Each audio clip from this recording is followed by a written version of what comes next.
And here we are. I Here we love are, you, episode Renee. 2. Jackie Monahan, how the hell are you? Good. How are I'm you? good. You look gorgeous through your Come hair. on. Come on. Well, I did shower today, but that's about as much as I could handle. Showering is hot. Showering is hot. Showering is the new normal. It actually is the new normal because I feel like people have been using a lot of Drive shampoo in 2020. Oh my God, You can guys. shower and use dry shampoo. You can just wash your bod, your hot bod. Yeah. How is everybody today? You guys, welcome to episode 2. We don't know what we're doing today. We're just hanging out. Jackie, I what's know going what on in I'm your world? doing. I What are know what you I'm doing. doing? What are you doing? What do you I want know to what talk I'm about? doing. I know what Where's I'm your doing. little baby mini hand? Oh, remember that hand? Oh, that's when I was staying at somebody's house.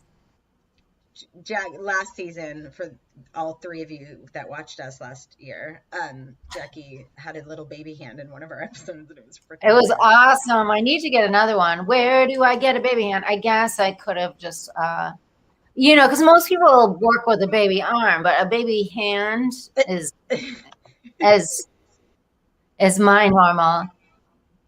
So okay, all right. So we both Do you have have been. strobe lights in your room? Am I Yes. seeing this, or do you Why legit did have it take you strobe so lights long right to now? notice? I was like, it took me a minute to be like, I think she has strobe lights happening right now. Does it cause epilepsy? It, I don't know. Well, Hi, maybe hi, get Colleen. Hi, girls. This is my stepmom Rosie is saying hi to us. no Hi, way, Rosie. Rosie. Rosie, Hi. I tried to get Eric to come on live to tell us his definition of never normal, and he's incognito. I don't understand. From a baby? Colleen, I love you. How the hell are you? Dun, dun, dun. No, it wasn't a hand from a baby. What was it from, a doll, Jackie? It was from a doll. It Yeah, it was was a from a doll. doll. It was. That would be really morbid if it was from a baby, like we just like trickled in a baby hand unpleasant. It was a gift that keeps on giving. It was the gift that keeps on giving. Um, I want to try to get this to sit still and just throw the lights, so it's not making anybody sick. Does it make you sick? Hello, Kim. It does no. It just all of a sudden I thought like my vision was going on because I'm like staring into a ring light right now. So sometimes like when I move away from the ring light, I start to see crazy things, and then we have like the gay flower background. So I'm like, is it the combination of the ring light and me staring at this image, Uh, or am I just slowly losing my vision as part of the aging process? But I'm glad that that's not the actual case. yeah, from a baby. Haha. Colleen, that's kind of creepy. Why do you have a few baby hands of your own? You do now have to tell us why. You do have to tell us why. So Baby guys, hands we have of this your really great own. idea. For those Oh, of you that were go, Jackie. we have her on showing her baby hands and talking about never normal. Yeah, Colleen, do you want to come live on our show right now and tell us what you think is not normal, Or what normal is. or what normal is, or your Normal. definition of normal? So we're piggybacking on last week's show, which we thought went really, people really loved the response to Lisa coming on our show and defining normal. So we've decided that we would bring somebody on board each week and give us their definition of normal, from a kid to stay-at-home moms to nurses to doctors to artists. What is your definition of normal? So if there's anybody that wants to throw in the chat, they'd be willing to be invited on to the show. I will add you to the stream and you can answer that question live with us right now. My friend Kim Diaz is in the audience. I would love to have her come on. Kim, Kim, will you come on? please come on and we can ask you about what your definition of normal is. Kim Diaz is one of my favorite comedians. She makes me laugh so. Hi, wonderful. Hey, April, did you get the Starbucks card that you won last week? Did you get it in your email? I didn't know if you got it. Whoever comes on with us gets the Starbucks card. Dun dun dun. Whoever comes on gets a $25 Starbucks card. Oh, Kim's coming Oh my on! God. She's like, what? It's free Yay! lattes. Okay, so Jackie, you're gonna have to entertain our audience for a few minutes because Okay. I'm going to invite Kim onto the show and she's gonna answer what normal is to her. How do you feel about that? Oh, good. I'm April ready. got the thing. So, Kim, do me a favor. Kim, do you have my email? I need you to throw me your email address and I can invite you into the room. Okay? I'm sure I could probably send you her email address. Yeah, Kim, we're going to invite you in now. In fact, Kim while is. we figure, Oh, go ahead. do you like how we're just like exploring all of this stuff live? So while we figure out how to get Kim online right now, I'm going to throw you guys a few little videos. How do you feel about that? All right. Dun, dun, dun, dun, dun.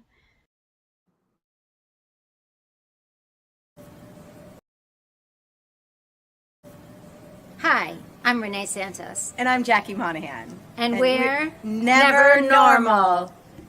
Wait, did we just do each other? We did. I mean, we didn't we didn't do each other. But I think I said your name, so that was weird. But not on here. We don't do each other on here. I mean, not on the show. We don't do each other. That's good. We shouldn't tell anybody that. Yeah, fine. that's Okay, that's cool. Quiet. Perfect.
Well, we all love to watch TV. You're doing it right now. Our next guest is here to tell us about her rising career as an actress, comedian. Welcome to the show, Renee Santos, all the way from New York, Brooklyn. Brooklyn. Where Brooklyn at? How you doing? I'm well. How are you? I'm good. We've been sitting here chatting for a few minutes, and you're a crack up, so it's obviously a natural talent for you. I appreciate that. Yeah, of course, of course. So what do you uniquely bring to comedy? Let's start with that. You know, I think I sort of have variety elements to my comedy act. I'm more of a storyteller, not as much setup punch. I play guitar. If Oh, wow. I have a lot of like physical content. If a joke calls for me to like do a back handspring, I will. It's bad when I have like a 4x6 stage. I'm like, ooh, I'm gonna need a little more space. Something tells me you Not still just get a it mic. done, though. Yes. All right, so let's talk a bit about your representation as far as the LGBT community and how that all ties in. I'm very transparent about who I am. I think stand-up comedy is very much like a caricature of our idiosyncrasies and our human folly. And so I feel like I can't get up there and not represent who I am. And when I first started doing comedy, I was apprehensive to bring that to the table. But I thought, because I didn't want to be the LGBT comic, I didn't want that to be my only voice, but I realized it's an important voice to have. And the best thing that we can do is just show up as our authentic selves. And what I've realized over the years is that LGBTQ looks different and it sounds different, and I think it's important for people to know that I'm queer and that I identify this way, but it's not all that I am. But it's also an important voice to be heard right now. I think it's one of the larger oppressed groups in our society, and a lot of that comes from the lack of transparency. Yeah. And so it's important for me to be of service to my community by letting people know that I'm not ashamed to share who I am. I love it. That gave me goosebumps right there. Thanks. The word authentic it really sums it up, you know, and you're staying true to yourself. So we love Appreciate you. that. We love that. We love you. Let's talk about how tough it was to get into the business for you and for everybody. Was it? It is. You know, It is a tough industry to pursue because it's one of those industries where it seems like a lot of people are doing it, and we were given a script that just isn't accurate of how to pursue this thing. And one of the things that no one told me to do was to create my own content. And so I stumbled a lot because I was waiting for somebody else to give me a voice. And I think that's a mistake, to just stay in this audition hustle. And but once I created my own platform, I was able to break in. I pretended, I opened a bank account one day and somebody told me, open a bank account as a professional comic and the universe will show up for you. And that's kind of how I started pursuing my career. I just pretended I was an actress and a comic. And I realized that, like, if I don't affirm that I'm aspiring to do this thing and I just say I'm doing it.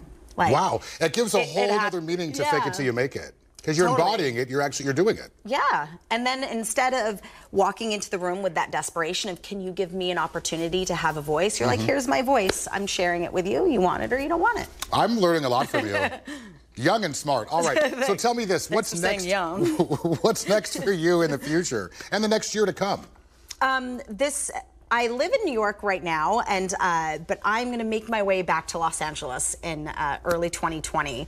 So my album just came out last year. It's called Outside the Box. So I'm going to tour with my album next year and kind of make my way east to west with the album. So my team and I are kind of pursuing venues as I make my way across the country, and I'll land in LA next year. I love this. I can't wait to follow your career, and you should do the same. To learn more about Renee and to follow her career, as we just mentioned, make sure to check out her website. A big thanks to Renee for being here. We're going to get you back on the show once you move to LA in 2020, and we'll see you after the break.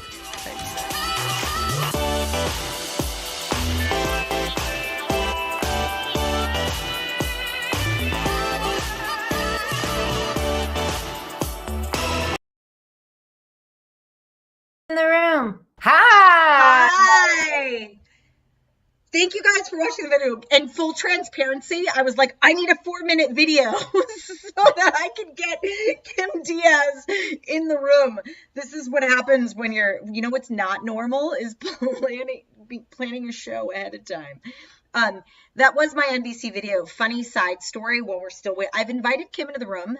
You just have to click on the email where I've invited you in, and I will add you to the stream and we'll help you answer that question. But until Kim joins us, I figured I'd give you guys the backdrop on that story, because it very much talk about why we're even here at Never Normal.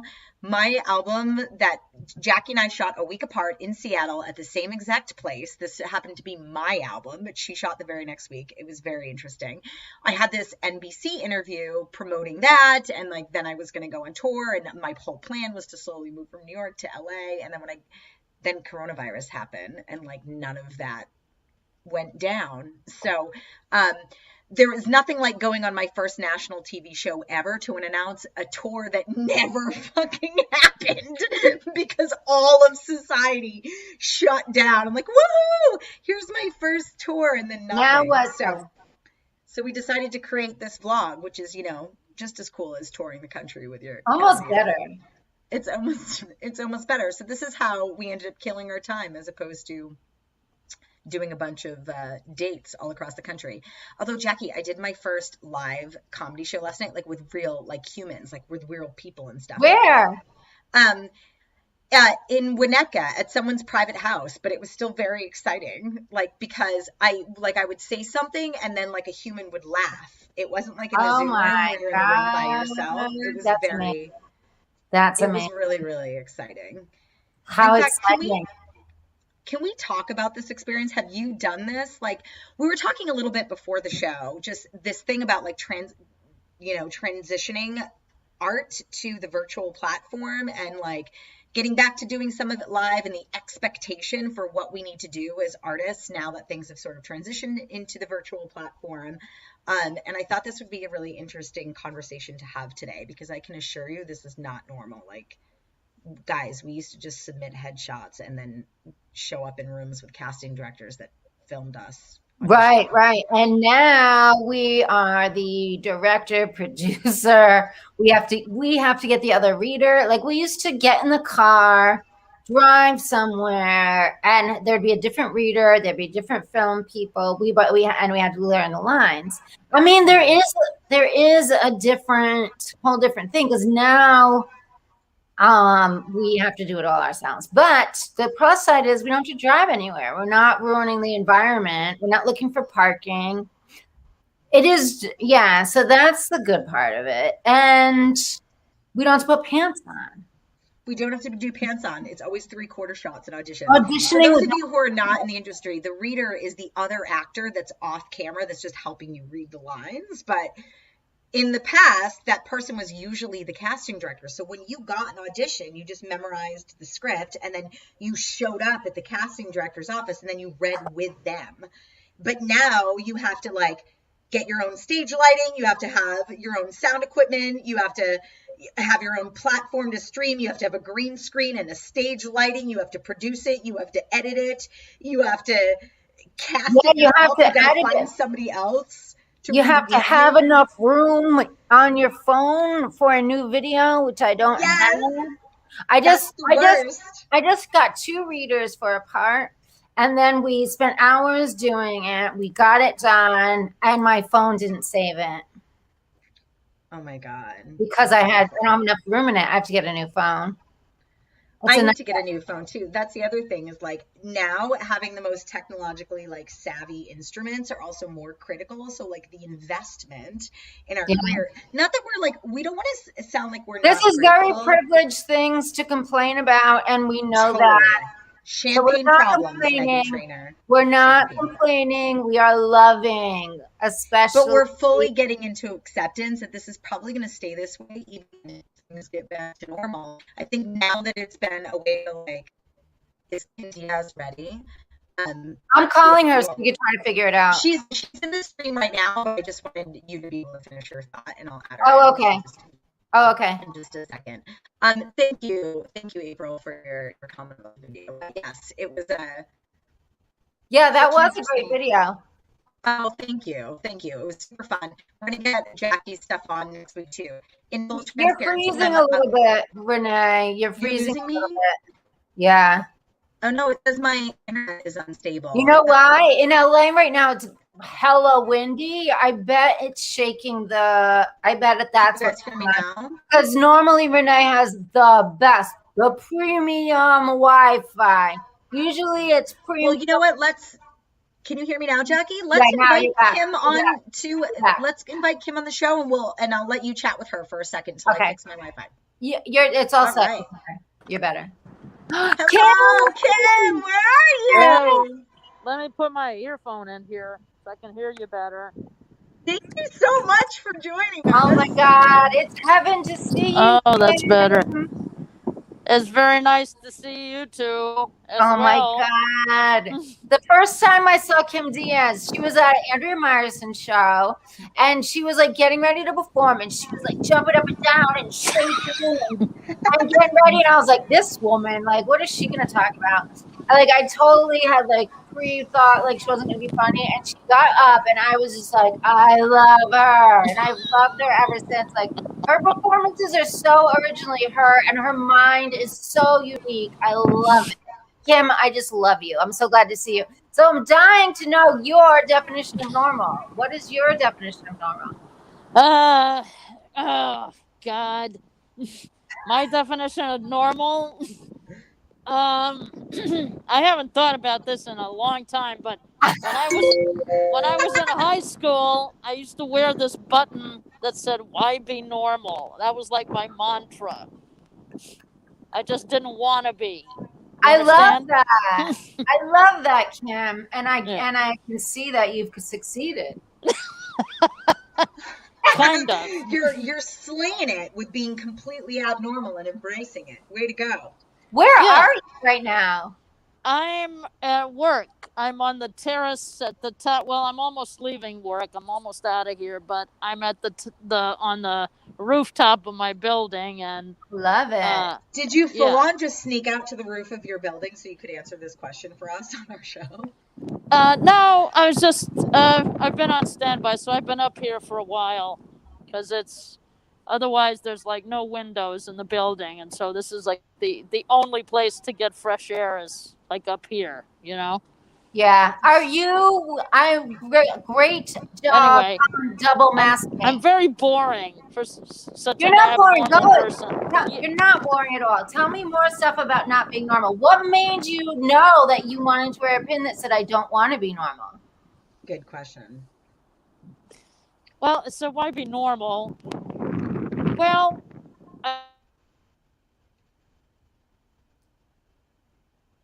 Well, I know Kim she jumped. froze. Now Kim's internet thing is unstable. Kim Oh, jumped. speaking of what's not normal, right? Now that everything is virtual, like you try to do stuff like this and then the internet breaks down and you're like, how the hell do I improvise? I really think it's because of today. I think that it's not, this isn't normal. We usually have really good internet, but it's hella windy in LA right now. It's the Santa Ana winds. They did an episode of 90210 about it. It's supposed to make everybody randy. Can you imagine if we were doing like a stand-up comedy show? Next time I do a live stand-up comedy show, I'm just gonna freeze in the middle of my set like my internet went out. That's So a good with like a face. Yeah. If a joke doesn't go well, you can just say, you need to see my legs for that. She's back. And she's back. Here I am. Kim, Yes. it's the Santa Ana winds, we decided. Well, when I say It Kim, is. Jackie decided. It but I is. think it's It's pretty accurate. wicked. It's pretty wicked up here. Yeah. She's back. She's the woman behind the masks. And she's after your soul. She's back. Kim, I missed you. I can't wait to see you. Have you had any of your shots? My shots, I got one shot. I'm having another shot. Yeah, I know. One shot. I know.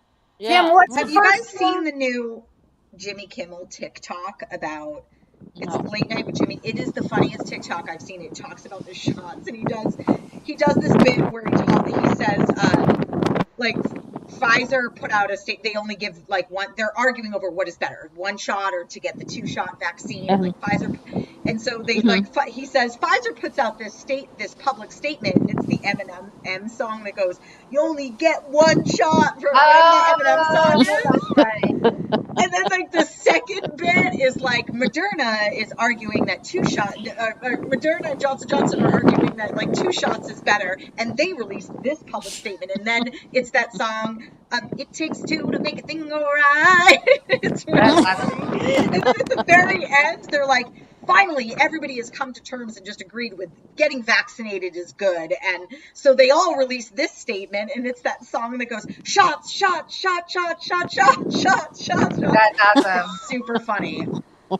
Never Normal cannot take credit for that bit. It is Jimmy Kimmel's bit, but I highly recommend you check out his TikTok because it's super funny. I will check out his TikTok. I will. I will check out his TikTok. Kim Diaz, what is the first thing I am going to do to you when I see you? Oh, I know what it is. What do you call it now? What is it? That's the big question we're asking all of you. What will I do to you when I see you? There's something particular to Kim that I love to do.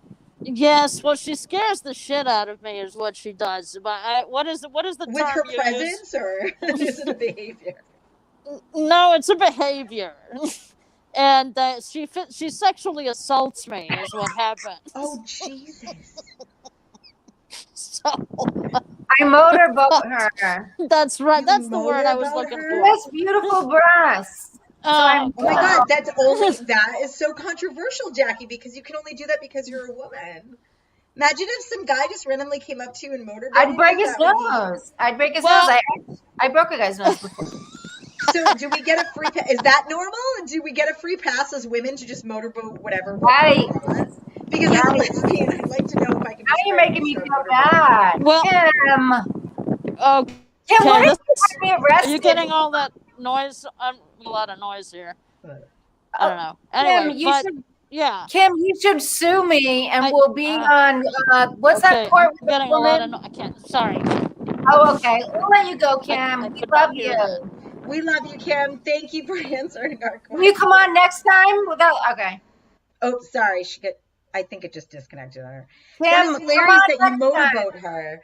I don't think anybody could just randomly come up to me and motorboat me. It would be like, it'd more be like kayaking. I don't know, motorboating. I had a joke where I was like, I have a joke where I'm like, I went kayaking this morning without the kai. That was when I drank too much. I don't drink anymore. No more. Yay, we are sober. Sober, and this is what it looks like. It looks a little bit crazy, right? Have you ever had moments in your sobriety where you've pretended that you were using just because it would have made more sense? Yes. I was at the film Do festival. tell a story. I was at the film festival in Provincetown. It's a fantastic film festival, and John Waters is there. Anyway, so we were at this big ceremony with all the awards and this fancy tent, all amazing food and stars everywhere. And it was an open bar. And I was just like so amped up and excited. I was like dancing like crazy, running around. I just kept screaming, open bar, open bar. So that everybody thought I was drunk, but I wasn't. I was completely sober, just like running around. Oh my God. But I got kicked out of a bar in Cabo St. Lucas completely sober. It was hilarious. And my sisters like came up to me and whispered, they were like, I think you should just tell people that you're high. Like, it'll just make more sense. Like, with 2 years clean, kicked out of a bar in Cabo, because I tried to do this like pole trick where I went like sideways on a pole because they dared me to do it. And I'm like, I totally could do that. But when I did the side pole trick, I broke the pole in the center of the bar. And so I got booted. And I was like, this is crazy because I've had years of sobriety. yeah. Or like, have you ever had that moment where you're like, you're in bed with somebody and you're like, and you're like, what the fuck did I just do? And then you want to be able to retell that story like, I was wasted. And I'm like, I think I'm just gonna turn this into an active addiction story, even though like you're like, I was full on, like with years of sobriety. I haven't had that yet. I haven't had that. I've had to like really like somebody. It's a nightmare. It's a nightmare. You have standards and a moral compass. I'm still working on that. No, I do have standards and a moral compass. In fact, like sometimes it's weird. Do you ever find like, look, I'm not an enlightened master. I may have 7.5 years clean, but I'm imperfect still.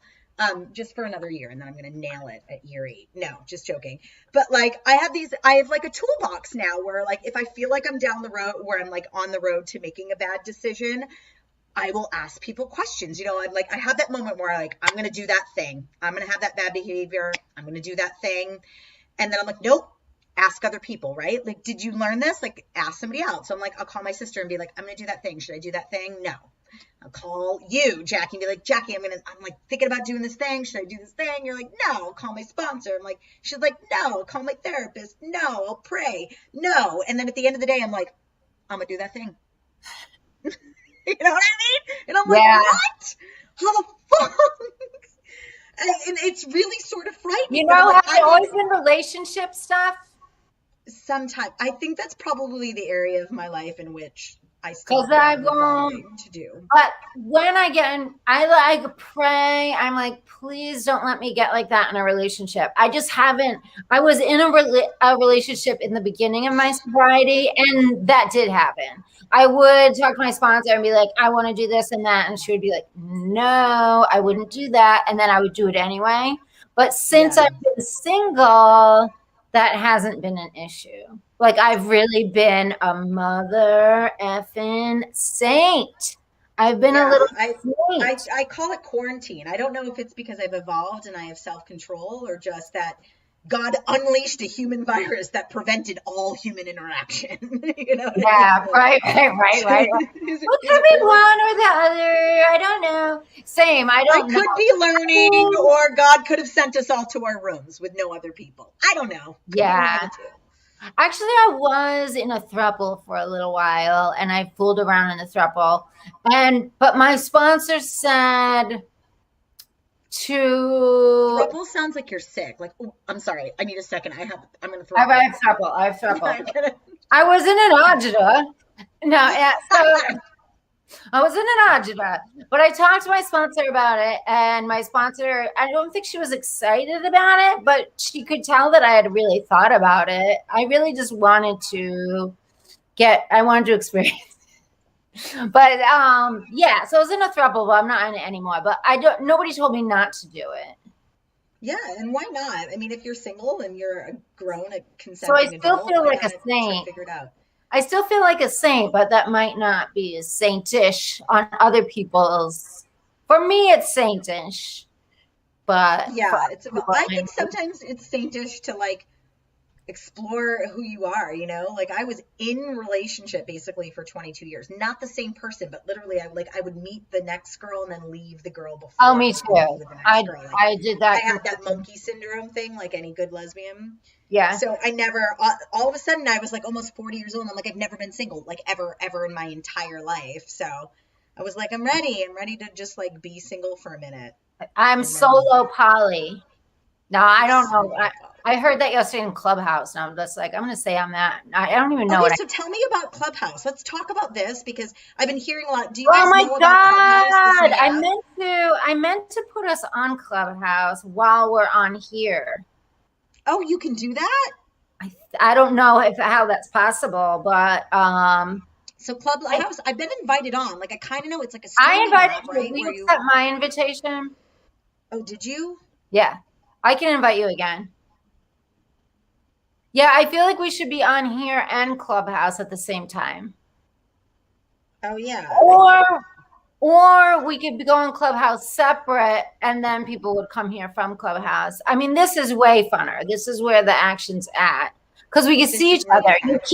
You can't see each other on Clubhouse. But sometimes that's better because I have to, like clean myself and shower and stuff. I mean, look, I love seeing you, Jackie, but like to have to get ready. And guys, can I just tell you in full transparency, I'm getting a haircut because I'm getting headshots in a couple of weeks. But like I was having stringiness, and so I decided like I would try to trim my own hair. But can you guys see this? It's longer. It's longer on this side than it is on this side. I look good though. It's true though, right? Like I feel like I've been trying when we're on Never Normal for me to tilt my head a little bit more to this side so it looks like my hair is even. Yeah, you don't want to cut it because you'll just keep cutting it, trying to make it even. Yeah, and I have no expertise, but I've tried to develop expertise or develop skill sets in quarantine that I never had before. I don't know if any of you guys have experienced that. Because there's some things you just can't, it's hard to do in quarantine. Like, there were nobody getting haircuts. Audience just shouldn't be done virtually, right? Yeah, no. Did I tell you about go. Sorry. You go. It just reminded me. Did I tell you about virtual acupuncture? How I got that thing? What? No. Okay.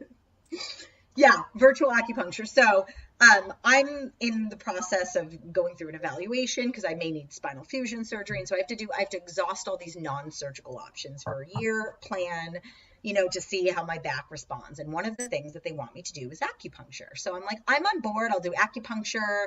I'm doing physical therapy, but because of the pandemic, most of these appointments have all gone virtual because, obviously for so you touch yourself where it is? But like physical therapy made sense to me, right? Like my physical therapist comes on, I go down to the gym in my building. She comes on and tells me like what to lift and what to stretch.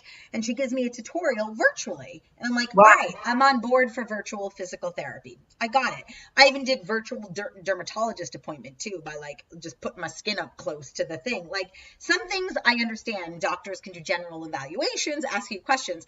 But then one day they were like, we're going to do virtual acupuncture. And I'm like, I'm sorry. How does that work?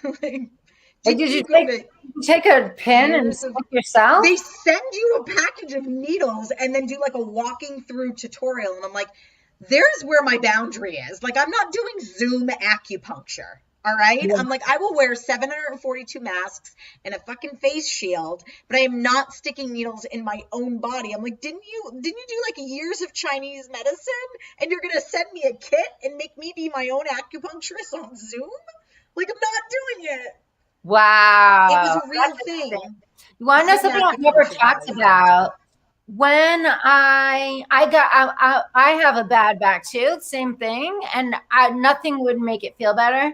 And I went to like the best person in New York for my back. It was $5,000.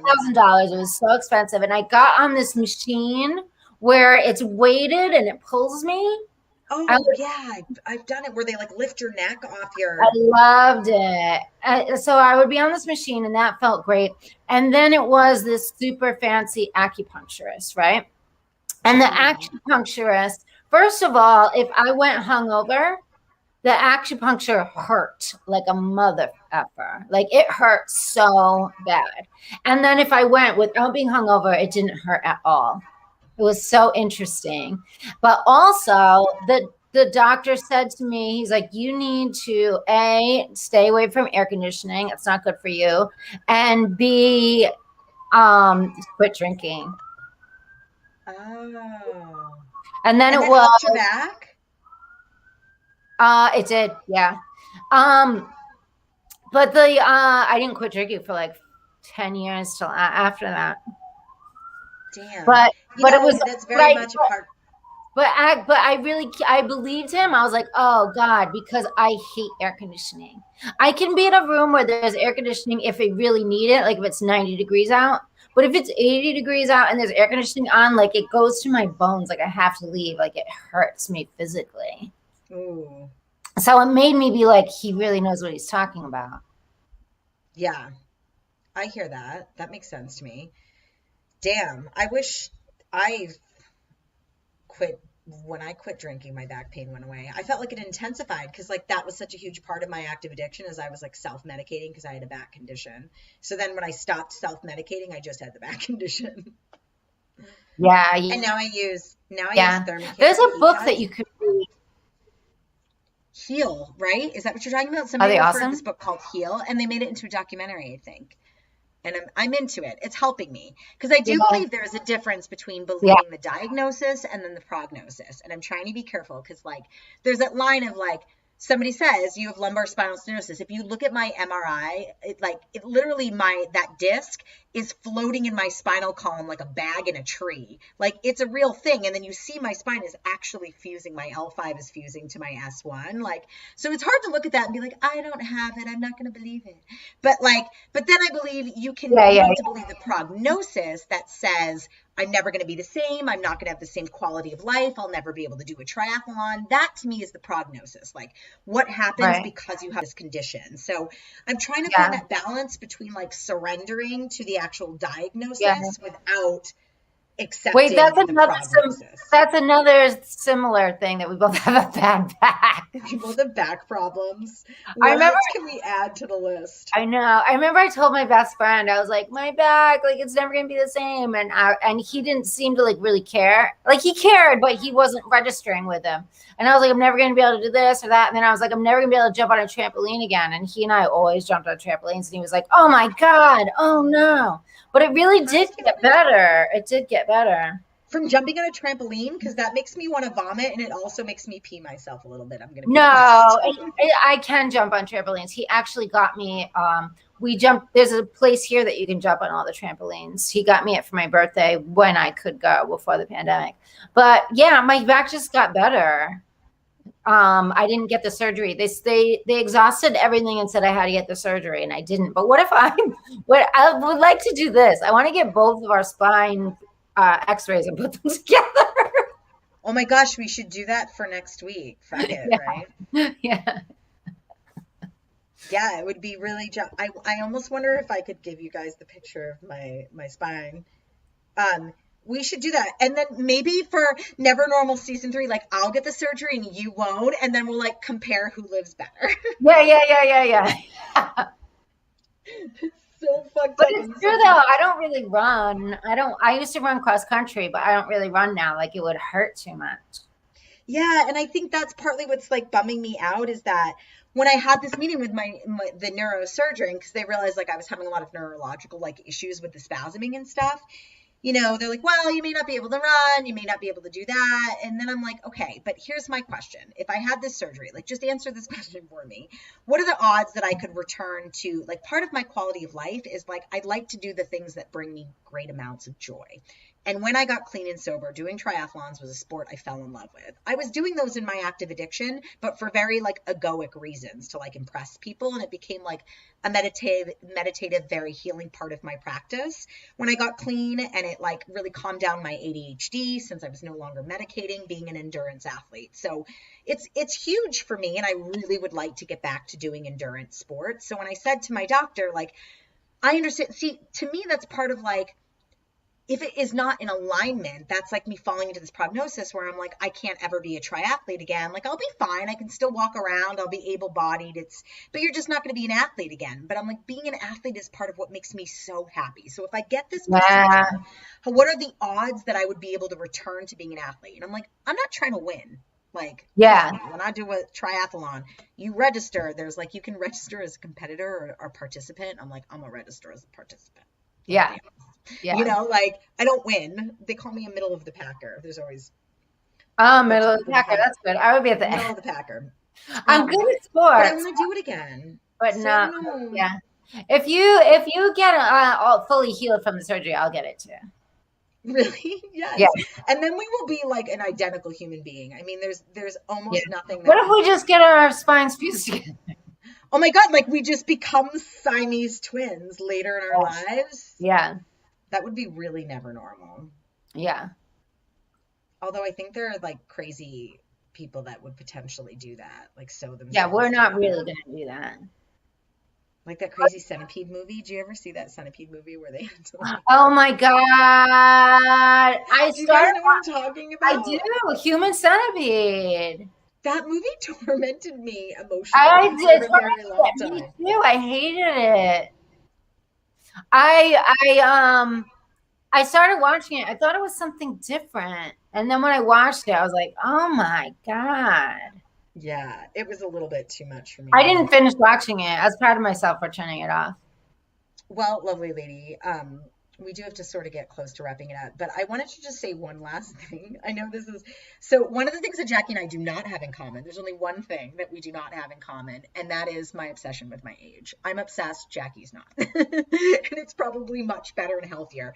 But I do have to say that I read a survey, and it was in the New York Post that said that the one thing, the survey was over 5,000 people that they don't want to see anybody over the age of 40 do. And the answer, do you know what the answer was? Dance. That's like the number one. I was like, what? Would that people can't be a thing. So I thought maybe we could like close out the show tonight where like, cause you're a professional dancer, right? Don't you have a video of you being a professional dancer? Right? That you put on I am TikTok? a professional dancer. Can I tell you a funny story? Yes. Yeah. Go. You're going to tell me the story before I put it? In New York one time, I was in my 30s, and I went to Coyote Ugly, and I was dancing on the bar. Oh, my God. And everybody else was like 21, you know? So I was dancing on the bar, and I was laughing so hard that I was doing it with all these young people. And then I started screaming because I was laughing so hard. I was like, I'm 30. And all the guys were like surrounding me and not the other women. And I was like dying laughing. And then I got down and I said to my wife at the time and everybody, I'm like, oh my God, I can't believe they were coming after me and not everybody else. And I'm so much older. And they were like, Jackie, it sounded like you were yelling, I'm dirty. I'm dirty. Not 30.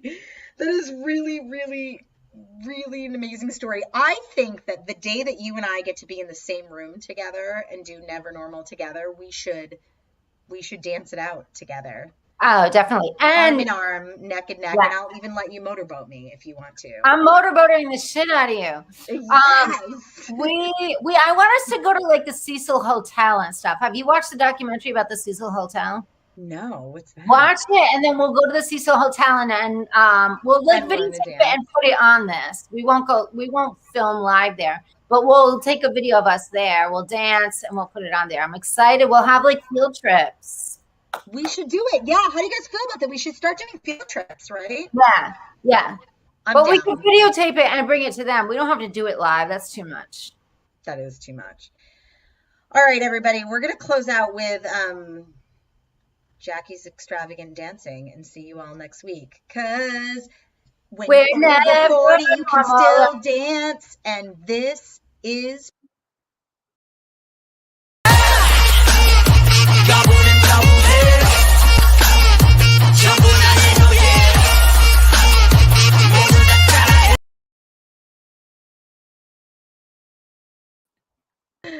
That was so funny.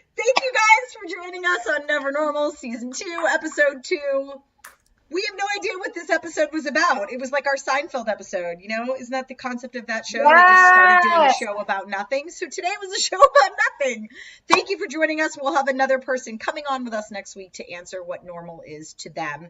We're hoping to get some munchkins too. How funny would it be if kids answered that question? So if you have any kids that you want to objectify, please let us know in the chat and we will add them to our show. Thank you guys. This has been a lot of fun. We will see you next week, Tuesday, 4 o'clock. Right here. We love you. We love you. We're never normal. Be you. Don't be like everybody else. Be you. Never normal. Be what's Never normal.